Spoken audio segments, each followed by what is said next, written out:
Ya, silakan duduk Bapak Ibu semua. Shalom Bapak Ibu.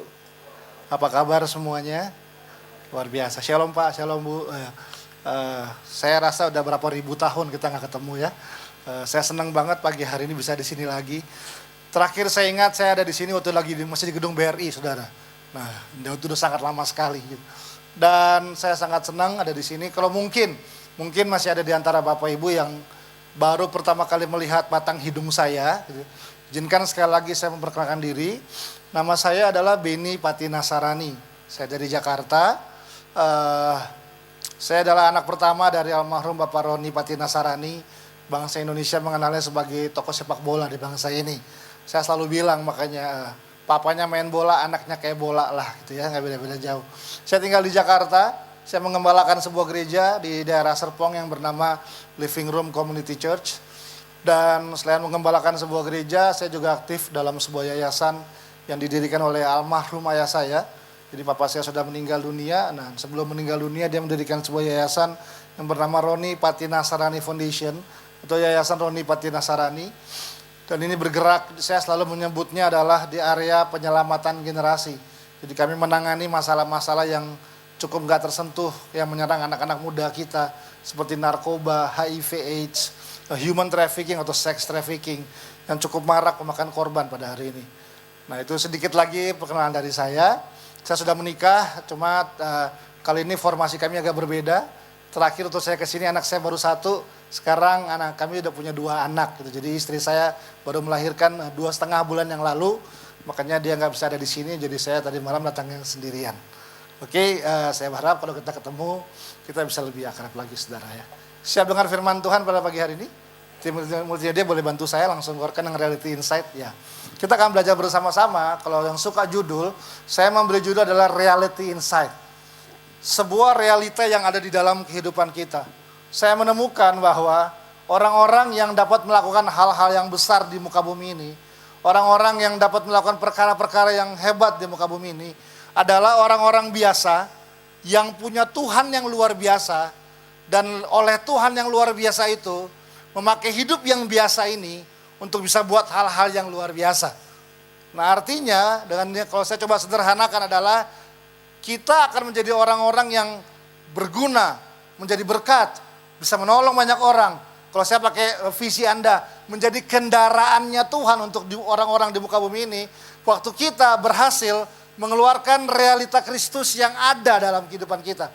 Orang-orang yang maksimal dalam hidupnya adalah orang-orang yang dalam perjalanan kehidupannya berani dan berhasil mengeluarkan siapa Kristus yang sudah tinggal dalam kehidupan kita. Firman Tuhan ingat dalam kitab Kolose bilang, Christ in you the hope of glory. Kristus di dalam kita, itulah pengharapan akan kemuliaan itu. Artinya dunia lagi tunggu, dunia lagi lihat, dunia lagi mencari orang-orang yang berani dalam hidupnya mengeluarkan realita Christ in you itu. Realita Kristus yang di dalam kita, sehingga siapapun yang kita sentuh, mereka akan mengalami kemuliaan Tuhan dalam kehidupan mereka. Ada harapan-harapan yang baru dalam kehidupan mereka, karena kita mengeluarkan realita yang ada di dalam kehidupan kita ini. Nah, kita akan baca firman Tuhan bersama-sama dalam kitab Filipi pasal yang keempat, ayat 12 dan 13. Kita Filipi pasal keempat, ayat 12 dan 13, demikianlah firman Tuhan. Boleh kita baca bersama-sama ya, cuma sedikit. 1, 2, 3. Aku tahu apa itu kekurangan dan aku tahu apa itu kelimpahan. Dalam segala hal dan dalam segala perkara tidak ada sesuatu yang merupakan rahasia bagiku, baik dalam hal kenyang maupun dalam hal kelaparan, baik dalam hal kelimpahan maupun dalam hal kekurangan. Segala perkara dapat kutanggung di dalam Dia yang memberi kekuatan kepadaku. Boleh ulang ayat terakhir sama-sama, 1, 2, 3. Segala perkara dapat kutanggung di dalam Dia yang memberi kekuatan kepadaku. Itu adalah salah satu ayat yang sangat terkenal, saya tahu sekali. Nah, firman ini ditulis oleh seorang rasul yang bernama Rasul Paulus, Bapak Ibu. Apa yang Rasul Paulus coba sampaikan kepada kita lewat firman yang kita baru baca, Paulus bilang begini, Saya tahu apa rasanya kekurangan. Tapi saya juga tahu apa rasanya kelimpahan. Saya tahu apa rasanya kenyang. Tapi saya juga tahu apa rasanya lapar. Artinya Paulus adalah salah satu orang yang Tuhan izinkan telah melewati berbagai musim dalam kehidupannya. Paulus pernah di saat-saat dia merasa kelimpahan dalam kehidupannya. Tapi Paulus juga pernah merasakan kekurangan dalam kehidupannya. Paulus siap ketika Tuhan bawa dia dalam situasi kelaparan dalam kehidupannya. Tapi Paulus juga siap ketika Tuhan bawa dia dalam kondisi kekenyangan dalam kehidupannya. Artinya begini, Paulus sepertinya hendak bilang kepada dunia seperti ini. Hei dunia, kamu mau beri saya situasi seperti apapun juga, saya bisa menghadapinya. Nah hari ini tantangan buat kita adalah, bisakah kita menjadi orang-orang yang berani bilang kayak Paulus, dalam segala hal, dalam segala perkara, kita sanggup menghadapi apapun yang sedang kita hadapi. Tapi jangan sampai saya banyak ketemu, mudah-mudahan di sini nggak ada. Hujan sedikit aja kita nggak mau ibadah. Ada masalah sedikit aja tiba-tiba susah senyum keluar dari mulut kita. Tapi Paulus lagi bilang begini, kamu mau bawa saya dalam situasi seperti apa? Paulus pernah hampir mati. Paulus pernah hampir mati di laut, kapalnya karam. Paulus pernah dilempar dengan batu. Paulus pernah mengalami masa-masa sulit dalam kehidupannya. Dan Paulus berhasil melewatinya. Tapi Paulus juga pernah menjadi orang yang sukses, berhasil. Dia mengalami kekenyangan, hidup dalam kelimpahan.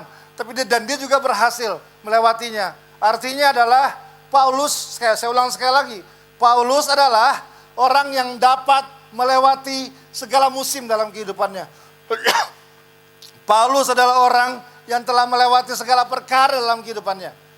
Ini membuat mata saya terbuka, saudara, bahwa kalau Paulus aja bisa menghadapi segala musim dalam kehidupannya, kalau Paulus juga bisa berhasil melewati segala situasi, saya percaya bahwa di dalam kita ada kekuatan yang dapat membawa kita menghadapi segala situasi, menghadapi segala perkara. Perkara yang membuat kita kelaparan, kita siap menghadapinya. Perkara yang membuat kita kelimpahan, kita siap juga menghadapinya. Saya juga banyak ketemu orang-orang yang nggak siap, bukan cuma nggak siap susah Bapak Ibu, nggak siap berhasil. Dulu tuh belum punya apa-apa, setiap hari menara doa. Dulu tuh belum miliki apa-apa, cari Tuhan dengan luar biasa. Tapi kadang-kadang ketika Tuhan memberkati, udah dengan hal yang besar, nah, kita pakai punya alasan begini, saya nggak punya waktu yang banyak sekarang, Mbak. Misalnya, kira-kira seperti itu. Tapi hari ini kita belajar bersama-sama bahwa yuk kita mulai temukan bagaimana firman Tuhan mengajarkan kepada kita menjadi orang-orang yang seperti Paulus dapat melewati segala perkara. Paulus bilang begini, segala perkara dapat saya tanggung. Paulus gak bilang begini, perkara-perkara yang mudah bisa saya tanggung. Tapi kalau perkara yang sulit, kayaknya Tuhan aja yang tanggung. Paulus gak bilang begini, hal-hal kekenyangan saya suka. Tapi kalau hal kelaparan, kayaknya sulit saya hadapin. Paulus gak pernah bilang gini, hal-hal kelimpahan saya demen. Tapi kalau hal-hal kekurangan, kayaknya gak cocok buat saya. Enggak. Paulus bilang begini, baik kenyang maupun lapar, baik kekurangan maupun kelimpahan, segala perkara dapat saya tanggung di dalam kekuatan Dia yang memberi kekuatan kepadaku.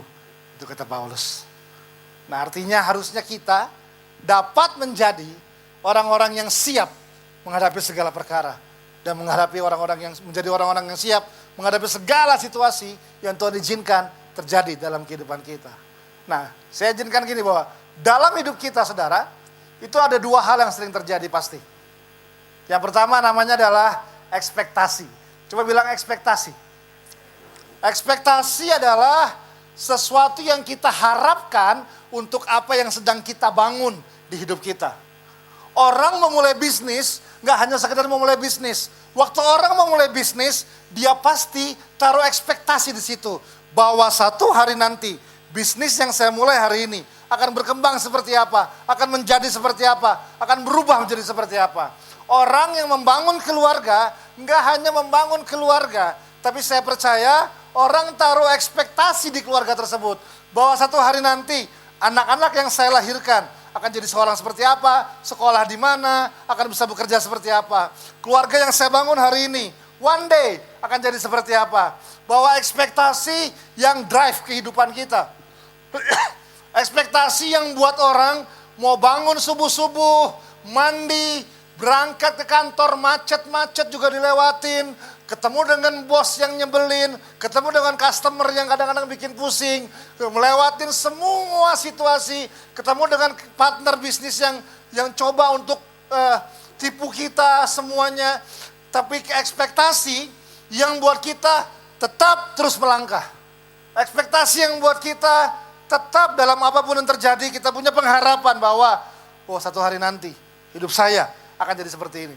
Satu hari nanti gereja kita akan jadi seperti ini. Saya jarang ketemukan ini dalam situasi berbahaya.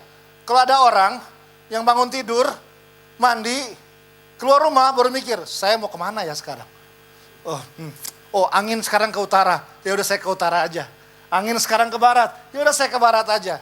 Kalau ada orang yang seperti itu, waspadalah dalam kehidupannya. Tapi enggak, saya percaya apapun yang sedang kita bangun hari ini, pendidikan, pekerjaan, pelayanan, keluarga, apapun yang sedang kita kerjakan, kita taruh ekspektasi di situ, kita taruh harapan di situ. Gereja punya bahasa visi. Kita taruh visi bahwa keluarga saya seperti ini, pekerjaan saya seperti ini, bisnis saya seperti ini, apa yang saya bangun adalah seperti ini. Karena apa? Hidup manusia didorong oleh ekspektasi dalam kehidupannya. Tapi selain ekspektasi, ada hal yang kedua juga terjadi dalam kehidupan kita, namanya adalah realita. Katakan realita.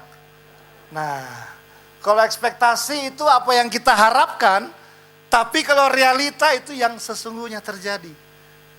Nah, kadang saya temukan, kadang ekspektasi sama realita kadang bisa nggak sama atau nggak bertolak belakang. Harapannya segini tinggi, tapi yang terjadi cuma segini rendah. Loh, Pak, saya nggak berharap loh. Waktu saya kasih sekolah anak saya di sekolah yang mahal, mungkin ke luar negeri, saya nggak berharap bahwa waktu dia sekolah di sana, saya dengar kabar dia dikeluarkan dari sekolah, bandel, pakai narkoba. Loh kok jadi begini? Loh, dulu waktu saya mulai bisnis ini Pak, saya diiming-imingi bahwa prospeknya bagus, pasti cerah, pasti bisa profit. Tapi kok malah ini yang saya alamin Pak. Loh dulu waktu saya melayani di gereja ini Pak, cuma contoh saudara ya. Saya dijanjikan bahwa akan ngalamin ini, akan seperti ini. Loh kok sekarang realitanya seperti ini. Kadang realita sama ekspektasi itu bisa bertolak belakang sama sekali. Nah di tengah-tengahnya ini ada jarak saudara. Jaraknya saya sebut namanya kekecewaan. Jadi kalau rumusnya adalah kecewa sama dengan jarak antara ekspektasi dan realita. Makin besar jaraknya, makin besar kecewanya. Sehingga ada orang-orang yang bilang begini, loh waktu awal saya mulai ikut Tuhan, kayaknya gak kayak sekarang deh. Dulu kayaknya semuanya mudah, semuanya gampang. Saya berdoa Tuhan langsung jawab. Apa yang saya inginkan langsung dipenuhi. Tapi kok seiring dengan waktu, sekarang seakan-akan begini, Tuhan kok gak ada suaranya lagi ya? Kok kayaknya saya gak dengar lagi semuanya. Tuhan sepertinya gak berbicara. Ada orang bilang gini, Tuhan kayak tutup mulut sama saya Pak. Saya gak berharap waktu saya berjalan sekarang, dulu mulai gak seperti sekarang. Nah, karena apa? Karena sometimes, kadang-kadang ekspektasi sama realita itu suka bertolak belakang. Dan di tengah-tengahnya ada sebuah jarak, namanya adalah kecewa. Nah, dalam situasi ini saudara, cuma ada dua hal yang kita bisa buat. Cuma ada dua hal. Hal yang pertama adalah turunkan ekspektasi mendekati realita. Udahlah, jangan yang neko-neko deh. Udah deh, nggak usah yang aneh-aneh deh. Udahlah, tahu diri aja. Ya udah, nggak usah mimpi yang besar-besar. Ya udahlah, nggak usah pengen usaha yang besar-besar. Nanti kalau nggak jadi, makin besar kecewanya. Ya udahlah, yang biasa-biasa aja, yang normal-normal aja. Itu pilihan yang pertama. Turunkan ekspektasi, mendekati realita. Sehingga ya udahlah, supaya apa? Supaya kalau seandainya gagal pun kita nggak terlalu besar kecewanya. Kalau seandainya nggak berhasil pun ya sudahlah, kecewa kita nggak besar seperti apa yang kita harapkan. Jadi lebih baik daripada saya kecewa, lebih baik saya turunkan ekspektasi saya mendekati realita. Itu pilihan yang pertama. Tapi ada pilihan yang kedua adalah begini. Tetap sama ekspektasi, gak kompromi sama ekspektasi, tapi kita naikkan realita kita ke atas. Kita naikkan value kehidupan kita. Kita naikkan semua apa yang kita bangun, naik ke atas, mendekati ekspektasi kita. Itu pilihan yang kedua, saudara. Nah, kalau ada di antara Bapak Ibu yang pagi hari ini memilih pilihan yang pertama, menurunkan ekspektasi, mendekati realita, maafkan saya nggak bisa bantu Bapak Ibu. Semua bahan yang saya siapkan, saya nggak punya bahan tentang menurunkan ekspektasi, mendekati realita. Jadi kalau ada di antara Bapak Ibu yang pilih pilihan yang pertama, maafkan saya nggak bisa bantu. Tapi kalau ada di antara Bapak Ibu yang memilih pilihan yang kedua, kita naikkan kita punya standar kehidupan, kita naikkan kita punya kualitas kehidupan, kualitas iman kita, kualitas karakter kita, kualitas percaya kita, kualitas kekuatan kita. Kita naikkan hidup kita naikkan realita kita, mendekati ekspektasi kita. Dalam beberapa menit ke depan, izinkan saya menjelaskan dan membantu beberapa hal yang saya berdoa ini bisa menjadi kekuatan buat kita, menjadi orang-orang yang gini, dapat menghadapi segala perkara dalam kehidupan ini. Amin. Nah, ada beberapa hal yang akan saya sampaikan tentang bagaimana caranya, apa yang harus kita bangun di hidup kita, yang firman Tuhan ajarkan untuk kita dapat bisa menaikkan realita kita, mendekati ekspektasi kita. Hal yang pertama adalah, saya sebut namanya ini, menemukan kekuatan Tuhan di dalam segala perkara. Firman Tuhan tadi bilang apa? Paulus bilang begini, segala perkara dapat kutanggung di dalam Dia yang memberi kekuatan kepadaku. Paulus lagi bilang begitu, saya ulang dari di awal. Paulus telah melewati berbagai musim. Dia pernah kekurangan, dia pernah kelimpahan, dia pernah kelaparan, dia pernah kekenyangan. Dia telah melewati semuanya. Pada ujungnya dia punya satu kesimpulan, yaitu adalah segala perkara dapat kutanggung di dalam Dia yang memberi kekuatan kepadaku. Artinya Paulus lagi bilang begini, setiap kita punya kekuatan untuk dapat melewati segala perkara tersebut. Setiap kita punya kemampuan untuk dapat menghadapi segala perkara tersebut. Nah, pertanyaannya kan begini, dari mana saya bisa tahu Pak, bahwa saya punya kemampuan untuk bisa menghadapi segala perkara tersebut? Nah, hal yang paling sederhana yang saya temukan saudara, cara untuk bisa mengetahui apakah kita punya kekuatan untuk dapat menghadapi segala perkara tersebut adalah mengizinkan Tuhan membawa hidup kita dalam situasi segala perkara tersebut. Nah, ini yang kita gak suka. Tapi sederhana, firman Tuhan selalu mengajarkan gak cuma teori sama kehidupan kita. Firman Tuhan itu penuh dengan praktek. Firman Tuhan itu penuh dengan tindakan-tindakan iman. Langkah-langkah orang benar. Itu firman Tuhan katakan. Jadi salah satu cara untuk bisa membawa hidup kita, bisa menemukan bahwa benarkah kita punya kemampuan menghadapi segala perkara, sometimes kita harus rela dan izinkan Tuhan membawa hidup kita dalam situasi segala perkara tersebut. Itu yang kadang-kadang rasanya kita mau menangis Bapak Ibu. Itu yang kadang-kadang rasanya kita pengen teriak, mau sangkal Tuhan gak mungkin, kan berdosa. Tapi kita tahu persis bahwa kadang-kadang kita rasanya merasa daging ini udah gak kuat banget untuk menghadapi semuanya. Tapi saya menemukan di dalam kelemahan itulah Tuhan bisa mengeluarkan kekuatan yang sempurna yang membawa setiap kehidupan kita. Itu janjinya Tuhan, itu yang Dia bangun. Kita baca sama-sama dalam kitab 1 Samuel, ada sebuah cerita yang dialami oleh Raja Daud. Nah, kalau yang tahu ini cerita tentang kota Ziklag. Nah, sedikit cerita sebelum kita baca. Ini peristiwa terjadi ketika Daud sedang dicari-cari oleh Raja Saul. Daud pernah mengalami sekitar 13 tahun pelarian, ngumpet di gurun, ngumpet di gua, karena mau dibunuh oleh Raja Saul pada waktu itu. Nah, dalam masa-masa perlarian Daud, satu hari dia pergilah ke kota Gad. Kota Gad itu adalah kota orang Filistin. Tempat kelahirannya Goliat, musuhnya Daud. Ingat cerita itu, Daud harus masuk, pura-pura jadi orang gila, liur keluar karena takut dibunuh. Nah, dari kota Gad lah Daud dikasih tempat untuk di dalam sebuah kota bernama kota Ziklag oleh orang-orang Filistin. Nah, tapi syaratnya adalah waktu Daud tinggal di kota Ziklag, setiap pagi dia harus pergi berperang. Nah, jadi satu hari, pada pagi hari Daud dan seluruh tentaranya itu pergi berperang. Nah, di kota Ziklag cuma tinggal istri, anak-anak, dan orang tua. Itu ceritanya. Nah, hari itu ketika Daud dan seluruh tentaranya yang hebat pergi berperang, ternyata musuh menyerang kota Ziklag. Apa yang musuh lakukan? Mereka menculik para istri, mereka menculik para anak-anak, mereka menculik para orang tua, lalu mereka membakar habis kota Ziklag dan pergi. Dan gak lama kemudian pulanglah Daud dan tentaranya, dari jauh mereka melihat kota Ziklag terbakar habis.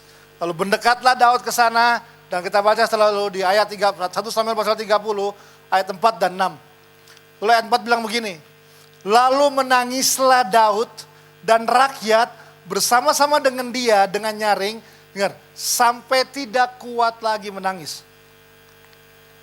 Artinya gini, itu sudah dibatas kemampuan. Nah, kadang-kadang saya menemukan kekuatan yang sejati sometimes itu baru lahir waktu kita diizinkan Tuhan dibawa dalam sebuah proses kehidupan sampai batas kemampuan hidup kita. Percayalah, ini yang kita gak suka. Tapi saya belajar bagaimana disinilah kekuatan Tuhan bisa bekerja dengan luar biasa. Saya ambil contoh, di sini gak ada anak muda sebentar ya. Saudara yang main keyboard tadi ya, namanya siapa? Sorry, ya kamu. Kamu, ya. Siapa? Enggak, yang cowok belakang. Nah, ya. Siapa namanya? Stefan. Nah, ini contoh saudara ya. Saya punya teman, sahabat namanya Stefan. Pria yang ganteng, berbadan atletis, baik hati, gemar berolahraga. Gitu ya. Nah, satu hari saya bilang sama dia, Stefan, itu di lapangan bola tuh. Kamu bisa gak muterin 20 kali di situ? Bisa kak, bener bisa. Bisa, oke siap. Putar sekali, putar. 1 putaran, 2 putaran masih oke.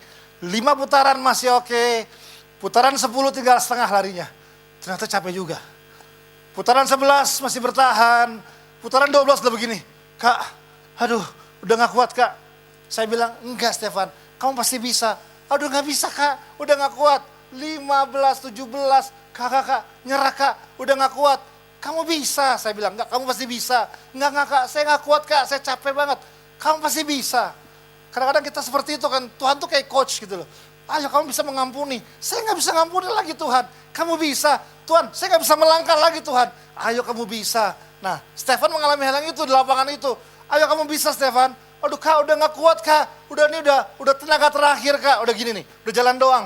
Kamu bisa, ampun kak saya udah gak kuat lagi.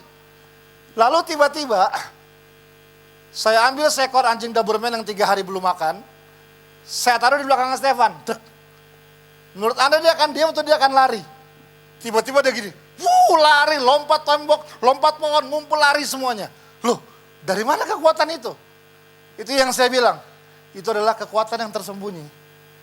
Yang kadang-kadang baru bisa keluar ketika kita dipush keluar dari comfort zone kita, dari zona nyaman kita, dibawa sampai ke batas kehidupan kita. Di saat kita bilang udah gak bisa, di saat kita bilang kayaknya udah gak mungkin, di saat itulah kekuatan yang sejati itu, the reality inside itulah yang keluar, yang akan tolong kehidupan kita. Karena kita akan sadar bahwa gini, kalau saya bisa hadapin itu, bukan karena saya, karena Tuhan yang di dalam saya, yang memampukan hadapi itu. Itu yang Daud alami. Lalu Daud gini, dan Daud sangat terjepit karena rakyat mengatakan hendak melempari dia dengan batu.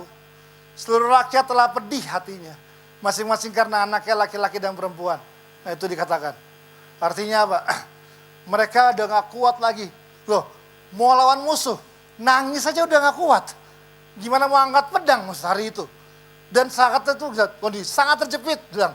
Bukan dia aja, keluarganya masih dicuri, lalu seluruh anak buahnya dia marah sama dia dan mau bunuh dia. Bayangkan situasi Daud hari itu. Bayangkan kondisi Daud hari itu. Dia sangat terjepit, dia kehilangan semuanya. Seluruh rakyat telah pedih hati, masing-masing karena anaknya laki-laki dan perempuan. Namun, selanjutnya ini penting.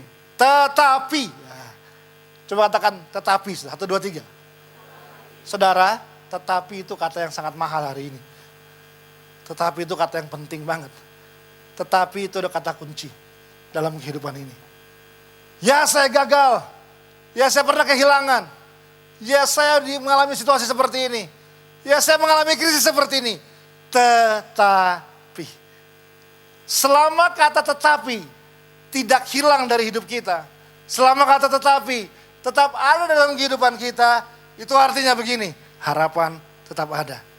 Harapan selalu ada. Tetapi Daud menguatkan kepercayaannya kepada Tuhan Allahnya. Dibilang gini, Daud menguatkan kepercayaannya. Dari bahasa aslinya artinya begini, kata menguatkan adalah gini, seorang yang lemah, peluk orang yang kuat, dan bilang begini, saya gak bisa jalan sendiri, saya jalan sama kamu, karena kamu yang bisa membantu saya untuk bisa berjalan bersama-sama. Itu katanya, menguatkan kepercayaannya. Nah artinya apa? Artinya begini, yang Daud lagi rubah adalah kata kekuatan yang sejati seperti ini Bapak Ibu. Perubahan sikap yang mendahului perubahan situasi. Saya ulang sekali lagi, poin yang pertama, menemukan kekuatan Tuhan dalam segala perkara, itu melatih kita untuk begini. Perubahan sikap kita harus mendahului perubahan situasi kita. Banyak orang yang pengen begini, situasinya berubah dulu, baru saya berubah. Banyak orang yang pengen begini, keadaannya berubah dulu, baru saya berubah. Itu doa-doa atau doa kita sama Tuhan kan. Tuhan, kalau anak saya sembuh, saya berjanji akan buat begini. Tuhan, kalau proyek saya akhirnya nggak jadi bangkrut, saya berjanji, saya bernazar, akan melayani Tuhan, akan menabur, akan menolong orang. Selalu apa yang kita mau kerjakan, diharapkan dengan situasi yang berubah dulu.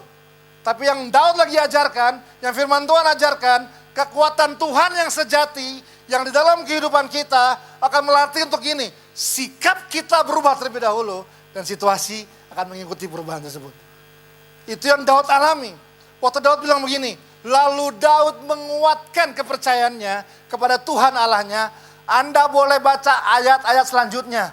Daud gak lagi mengeluh, Daud gak lagi menangis, Daud gak lagi komplain sama Tuhan. Artinya gini, Daud mengalami perubahan. Di luar, tidak. Di dalam. Yang berubah bukan apa yang di luar. Yang di luar belum berubah. Waktu firman Tuhan bilang, Daud menguatkan kepercayaannya. Enggak, tiba-tiba datang lagi keluarganya balik. Semua yang diculik kembali. Enggak, mereka masih diculik. Kota masih terbakar. Situasi di luar, satu pun tidak ada yang berubah. Apa yang berubah? Yang di dalam Daud yang berubah. Dia menguatkan kepercayaannya, sikapnya dia, mentalitasnya dia, karakternya dia, apa yang dia bangun, dia percaya gini bahwa situasi yang di luar saya gak bisa menilai siapa saya yang sebenarnya.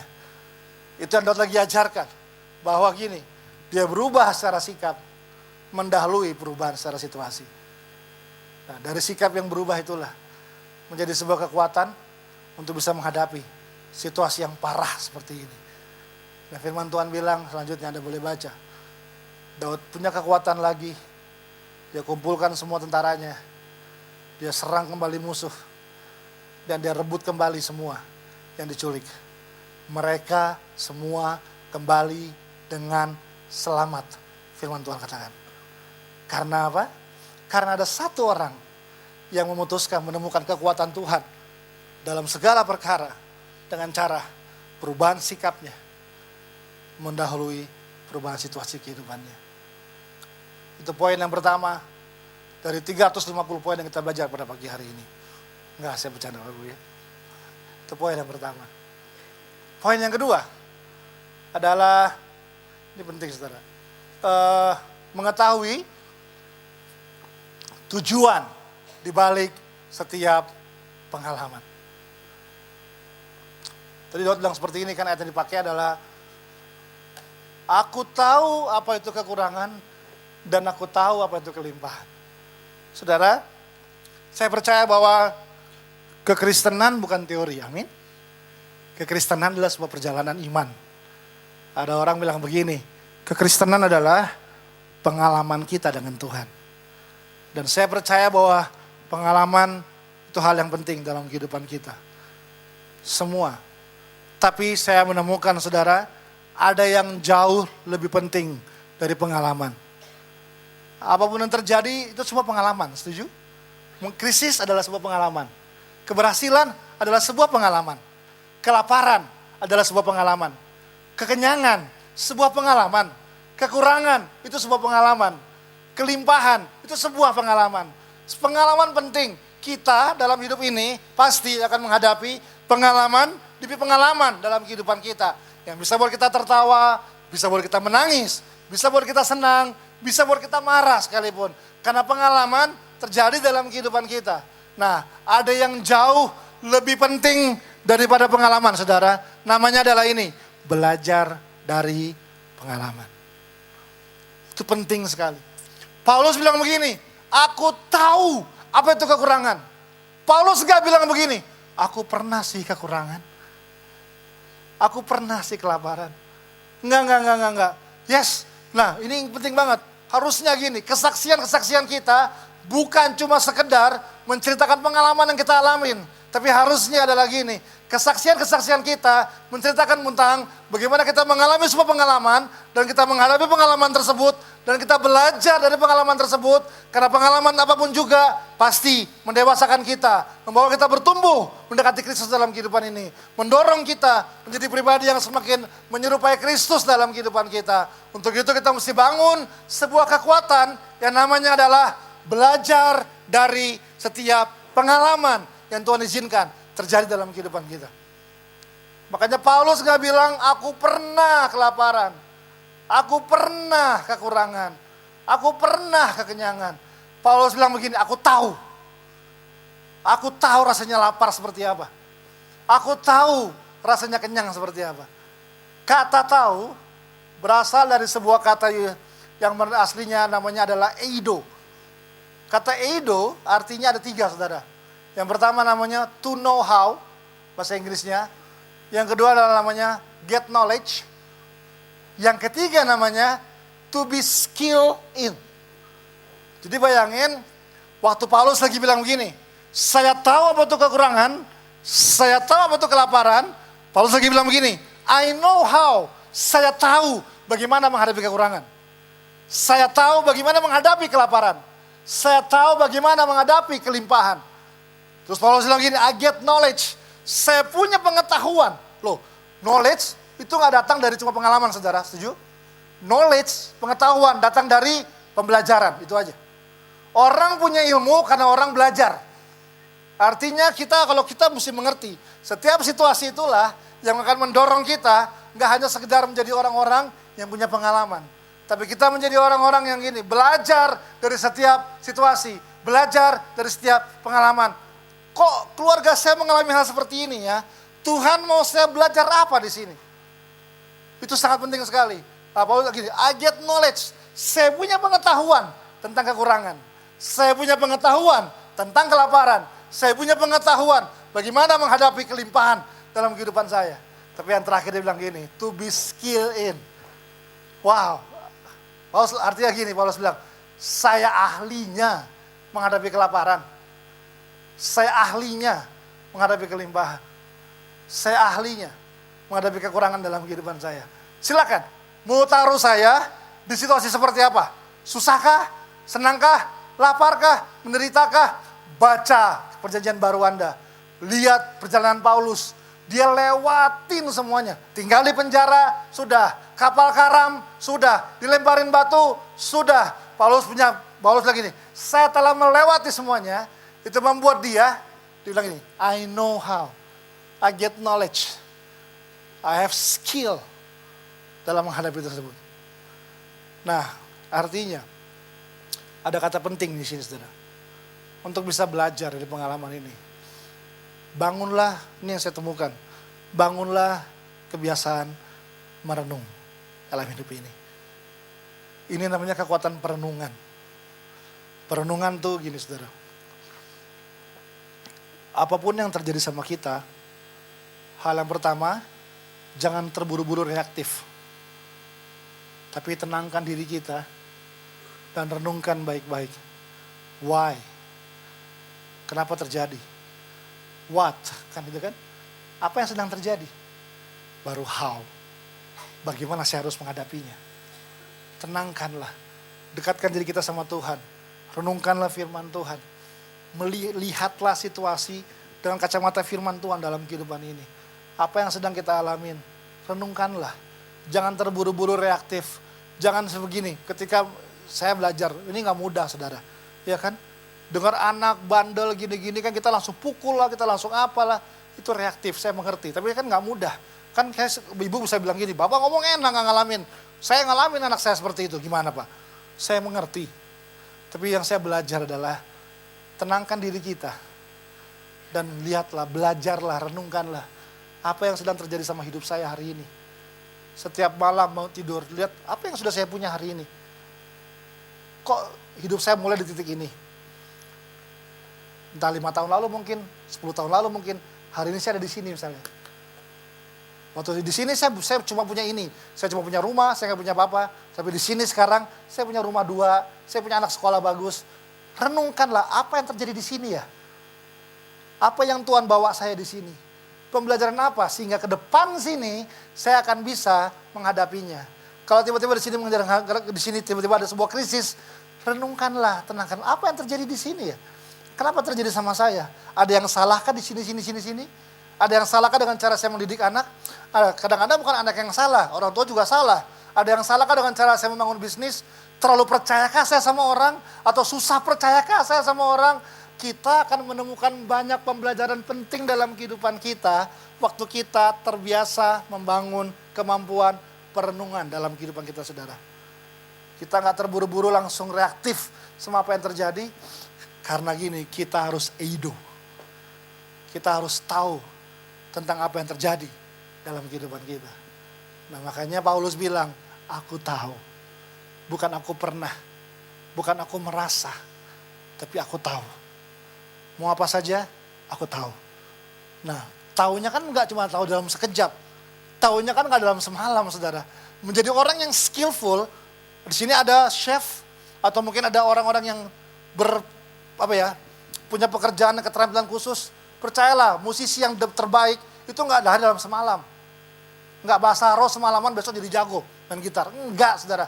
Mereka melatih. Kadang-kadang harus gunting kuku, kadang-kadang berdarah. Mereka melewati semua proses itu. Orang buat kue, kadang salah, kadang pahit. Orang buat makan, semua butuh proses pembelajaran. Nah, dalam proses tersebutlah, belajarlah apa yang salah, apa yang benar. Apa yang terjadi sama hidup saya? Kenapa anak saya seperti ini?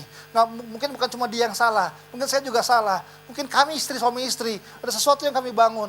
Renungkanlah itu. Sebelum saling menyalahkan, saling tunjuk, belajar renungkan, introspeksi diri, renungin diri, melihat semua dari sisi yang berbeda. Itu sangat penting sekali untuk bisa menghadapi segala hal yang sulit dalam kehidupan ini. Saya berharap Anda mengerti, saudara. Amin. Itu poin yang kedua, eido. Bahwa kita harus tahu menghadapi semuanya. Nah, ini yang terakhir. Cuma 3 poin, saudara. Saya ulang yang pertama ya. Untuk bisa menaikkan realita kita ke atas, hal yang pertama adalah menemukan kekuatan Tuhan dalam segala perkara. Artinya, sometimes kita harus izinkan Tuhan kadang-kadang membawa kita sampai ke titik batas kekuatan kita. Dan disitulah kita akan lihat bagaimana kekuatan yang tersembunyi itu sebenarnya sedang terbuka dan keluar. Dan disitulah kita belajar gimana seperti Paulus yang merubah sikap terlebih dahulu. Perubahan di dalam terlebih dahulu, baru perubahan yang di luar yang terjadi. Waktu di dalam berubah, yang di luar mau seperti apapun, kita pasti bisa menghadapinya. Waktu di dalam bertumbuh, yang di luar seperti apapun, kita pasti punya kekuatan untuk bisa melewatinya. Itu perubahan yang pertama, menemukan kekuatan Tuhan di dalam hidup kita untuk melewati segala perkara. Lalu yang kedua adalah mengetahui setiap tujuan di balik semua pengalaman tersebut. Kita jadi orang-orang yang gak hanya punya pengalaman, tapi kita menjadi orang-orang yang belajar dari setiap pengalaman demi pengalaman yang terjadi sama kehidupan kita. Sehingga kita know how, kita mengerti bagaimana cara menghadapi situasi ini. Kita punya pengetahuan menghadapi situasi tersebut. Dan kita menjadi orang-orang yang sangat skillful untuk bisa menghadapi hal-hal tersebut dalam kehidupan kita. Nah, yang terakhir adalah, ada di ayat 11 bilang seperti ini. Mencukupkan diri kita di dalam segala keadaan. Di atasnya ayat 11 bilang seperti ini. Kukatakan ini bukanlah karena kekurangan. Itu Paulus bilang. Sebab, nah ini dia. Aku telah apa dibilang? Belajar. Nah itu dia. Aku telah belajar mencukupkan diri dalam segala keadaan. Oh ternyata salah satu kunci penting untuk kita bisa menjadi orang-orang yang dapat menghadapi segala perkara adalah ada kata dalam hidup kita. Cukup. Yuk latih sama-sama bilang cukup. 1, 2, 3. Cukup. Waktu kita latih mencukupkan diri, itu yang akan membuat kita mampu untuk bisa menghadapi segala perkara. Saudara, cukup itu bukan pasrah. Cukup itu bukan pasif. Cukup itu bukan, ya sudahlah, ini memang gak bisa. Ya mau diapain lagi? Bukan. Cukup itu bukan pasrah. Enggak. Cukup itu adalah sebuah kemampuan. Ya sudah Pak, memang gak bisa. Ya udah mau gimana? Cukup itu bukan begini loh. Pasrah itu begini. Ya anak saya jadi bandel. Ya udah mau gimana lagi Pak? Udah bandel. Ya udah mau gimana, apa yang terjadi? Ini kan bahasanya kan. Bisnis saya sudah berantakan Pak. Ini bahasanya nih. Nasi sudah menjadi bubur Pak. Mau diapain lagi? Ya sudahlah. Ya nggak bisa lah. Enggak. Sekali lagi saya bilang, saudara, cukup bukan pasrah. Nah yang kita sering lakukan adalah pasrah. Ya sudahlah Pak, mau diapain lagi? Kita bahkan bilang begini, ya udahlah Pak, bersyukur aja lah Pak. Padahal kita nggak bersyukur sebenarnya kan. Kita cuma berusaha aja untuk kelihatan rohani depan orang. Karena pada dasarnya kita nggak bisa terima. Kita pasrah, kita merasa gagal. Kita kehilangan arah, putus asa. Nah gitu loh. Nah padahal cukup bukan pasrah. Cukup bukan putus asa saudara. Cukup itu kekuatan yang kita bangun di hidup kita. Bahwa apapun yang terjadi saya belajar mencukupkan diri. Kita segala perkara tersebut. Kata cukup berasal dari kata namanya autarkes. Tahu kata autarkes artinya apa? Autarkes itu artinya adalah gini. Konten, utuh, penuh.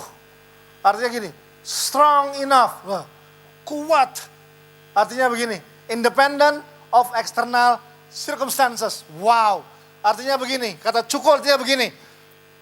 Yang di luar nggak akan mempengaruhi yang di dalam saya. Itu cukup. Yang di luar boleh berubah. Tapi saya independen. Saya sangat mandiri. Saya sama independent of external circumstances. Artinya gini, saya akan mandiri. Saya nggak akan dipengaruhi. Yang di dalam saya tidak akan dipengaruhi oleh yang di luar saya. Itu kata cukup. Tim musik boleh maju aja. Kata cukup adalah begini. Apapun yang sedang terjadi, Paulus bilang, saya mencukupkan diri di dalam segala perkara. Itu yang dibilang, cukup.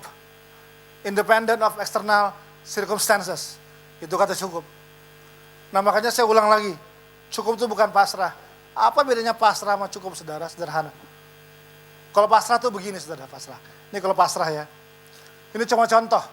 Main di mana ya? Di dia aja deh boleh. Ini cuma contoh. Misalnya ada orang muda di sini. Karena situasi, dia harus putus kerja. Karena dikeluarkan dari pekerjaannya. Dan tiba-tiba dia keluar dan dia buka dompetnya setelah dia dikeluarkan. Duitnya tinggal 100.000 untuk 1 bulan ke depan. Bayangkan sebentar, hidup dengan 100.000 1 bulan ke depan. Orang yang pasrah tuh begini, gila, mana mungkin? Ya udahlah, jalanin aja lah. Dan hari ketiga uangnya udah habis. Ya sudah habis. Kenapa? Ya cuma 100.000. Mana mungkin bisa tahan 1 bulan? Ya sudahlah, mau gimana lagi? Hari ketika sudah habis terus gimana nanti ke depannya? Ya nggak tahu, terserah aja nanti. Lihat aja nanti, ya udah mau gimana? Itu pasrah saudara. Tapi kalau cukup begini orang cukup. Bagaimana dengan 100.000? Saya bisa tahan dan bertahan sampai bulan depan. Akhirnya dia mulai renungkan diri. Oke, Starbucks, coret. KFC, coret. Tempe, ya. Nasi putih, ya. Jalan-jalan ke mall, coret. Lihat ya. Kita menjadi orang yang ahli dalam hidup ini. Kita jadi perhitungkan baik-baik apa yang terjadi.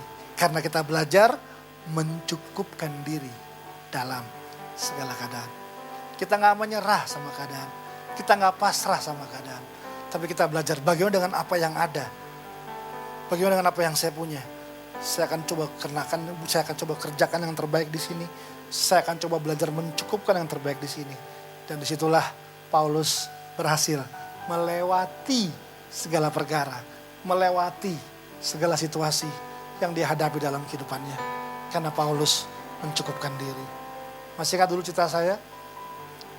Tentara Israel lawan Goliat. Ya, tentara Israel lihat apa? Kurang. Badan kita kurang besar. Senjata kita kurang kuat. Tameng kita kurang besar.